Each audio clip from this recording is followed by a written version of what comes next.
विद्यार्थियों, आज की कक्षा में हम शेमुषी प्रथमो भाग के प्रथम पाठ का अध्ययन करेंगे, जिसका शीर्षक है भारतीय वसंत गीति। विद्यार्थियों, भारतीय वसंत गीति पाठ का अध्ययन हम 3 भागों में करेंगे। पहले भाग के अंदर हम भारतीय वसंत गीति के कवि और प्रथम श्लोक का अध्ययन करेंगे। दूसरे भाग के अंदर हम शेष बचे हुए श्लोकों का अध्ययन करेंगे और अंतिम भाग के अंदर हम पाठ के प्रश्नों को हल करेंगे। तो चलिए विद्यार्थियों, आज की कक्षा शुरू करते हैं और पढ़ते हैं भारतीय वसंत गीति। विद्यार्थियों, भारतीय वसंत गीति गीत आधुनिक संस्कृत साहित्य के प्रख्यात कवि पंडित जानकी वल्लभ शास्त्री द्वारा की गई रचना काकली नामक गीत संग्रह से संकलित है। इसमें सरस्वती की वंदना करते हुए कामना की गई है कि हे सरस्वती, ऐसी वीणा बजाओ जिससे मधुर मंजरियों से युक्त पीले आम के वृक्ष, कोयल का कूजन, वायु का धीरे धीरे बहना, अमराइयों में काले भंवरों का गुंजार और नदियों का जल वसंत ऋतु में मोहक हो उठे, अर्थात वसंत ऋतु में सुंदर लगे। विद्यार्थियों, कवि की एक और कल्पना इसमें कही गई है कि स्वाधीनता संग्राम की पृष्ठभूमि में लिखी गई यह गीतिका नव चेतना का आह्वान करती है तथा ऐसे वीणा स्वर की परिकल्पना करती है जो स्वाधीनता प्राप्ति के लिए जन समुदाय को प्रेरित करे। तो चलिए विद्यार्थियों, अब हम इस पाठ की ओर अग्रसर होते हैं और पढ़ते हैं। अयम पाठ है आधुनिक संस्कृत कवि पंडित जानकी वल्लभ शास्त्रिणः काकली इति गीत संग्रहात संकलितो अस्ति। अयम पाठ है, अयम पाठ से क्या तात्पर्य विद्यार्थियों?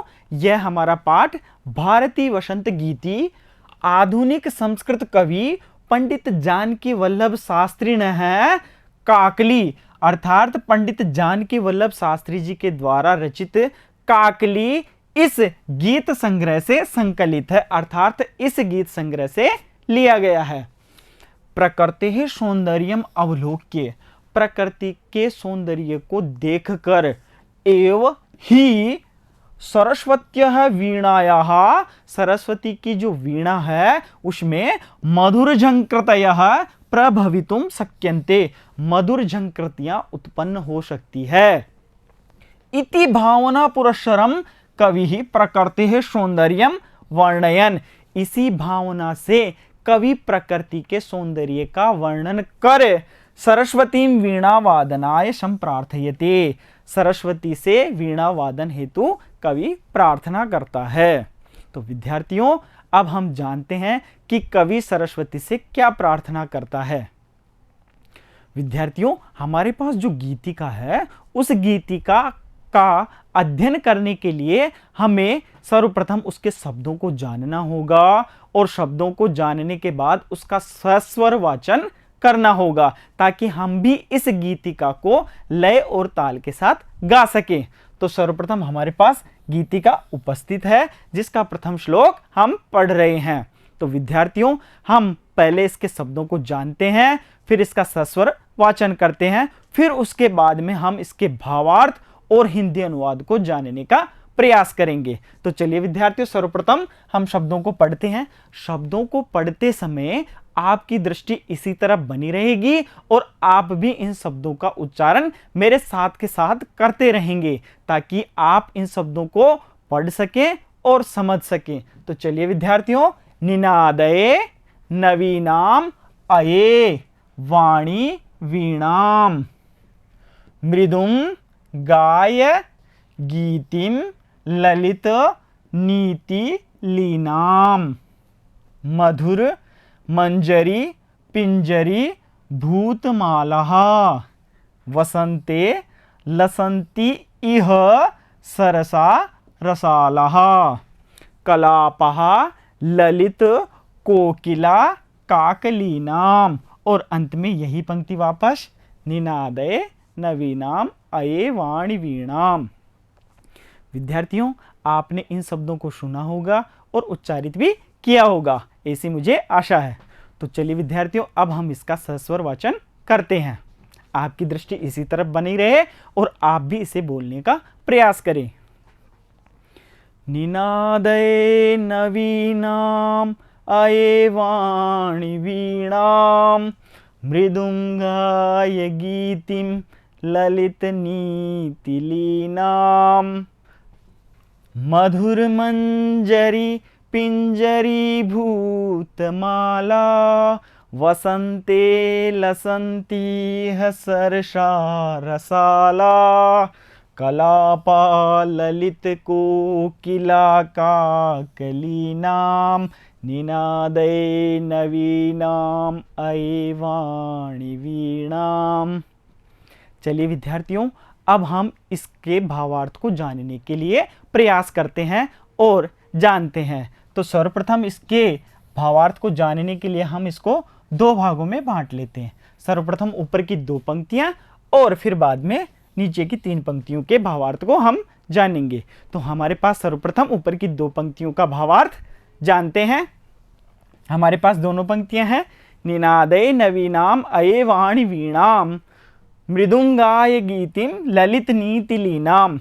विद्यार्थियों, किसी भी श्लोक को जानने से पहले उसके अन्वय को जानना बहुत आवश्यक है, क्योंकि यदि अगर हमें उस श्लोक का अन्वय नहीं आएगा तो हम उसके भावार्थ को और उसके हिंदी अनुवाद को जान नहीं पाएंगे। क्योंकि श्लोक में हमें पता नहीं होता है कहाँ क्रिया होती है, कहाँ कर्ता होता है, और उसी को व्यवस्थित रूप से जमाने के लिए हम उसका अन्वय करते हैं और भावार्थ को जानते हैं। तो सर्वप्रथम हम भी इस श्लोक का अन्वय करेंगे। अन्वय के समय आपकी दृष्टि अगर निरंतर यही बनी रहेगी तो आप भी इसके अन्वय को जान पाएंगे, और यदि अगर आपने अन्वय को जान लिया तो आप इसके भावार्थ को, हिंदी अनुवाद को और इसके प्रश्नों को बिल्कुल ही सरलता से कर पाएंगे। तो चलिए विद्यार्थियों, आपकी दृष्टि इसी तरफ बनी रहे और आप भी अन्वय को सीखें। सर्वप्रथम मैंने यहां से शब्द लिया अये वाणी, दो शब्द मैंने लिए, अये वाणी नवीनाम वीणाम निनादे। ये हमने पहली पंक्ति का अन्वय किया। देखिए, अये वाणी नवीनाम वीणाम निनादे। अब हम द्वितीय पंक्ति का अन्वय करेंगे। ललित नीतिलीनाम गीतिम मृदुम गाय। यह हमने दूसरी पंक्ति का भी अन्वय कर लिया है। ललित नीतिलीनाम गीतिम मृदुम गाय। अब हम इसके शब्दार्थों को जानेंगे। शब्दार्थों को जानने के बाद हम इसके संस्कृत के भावार्थ को और फिर हिंदी अनुवाद को जानेंगे। तो चलिए विद्यार्थियों, सर्वप्रथम हम इसके शब्दार्थों को जानते हैं। हमारे पास शब्द है अये वाणी। अये वाणी से क्या तात्पर्य है? हे सरस्वती। निनादे, निनादे से क्या मतलब है? बजाओ। ललित नीतिलीनाम, सुंदर नीतियों से परिपूर्ण। और मृदुम, मृदुम से क्या तात्पर्य विद्यार्थियों? आपको पता है, मृदुम से तात्पर्य है कोमल। तो चलिए विद्यार्थियों, अब हम इसके संस्कृत के भावार्थ को जानते हैं। सर्वप्रथम हम इस भावार्थ का संस्कृत में उच्चारण करेंगे और फिर यहीं से ही हिंदी अनुवाद जानने का प्रयास करेंगे। तो चलिए विद्यार्थियों, सर्वप्रथम हमारे पास है, कवि सरस्वतीं प्रार्थयति यत् हे देवी सरस्वती त्वम नूतनां वीणां वादय अपि च सुंदर नीति भी युक्तम मधुरम गीतम गाय इति। यह हमारा संस्कृत के अंदर भावार्थ है।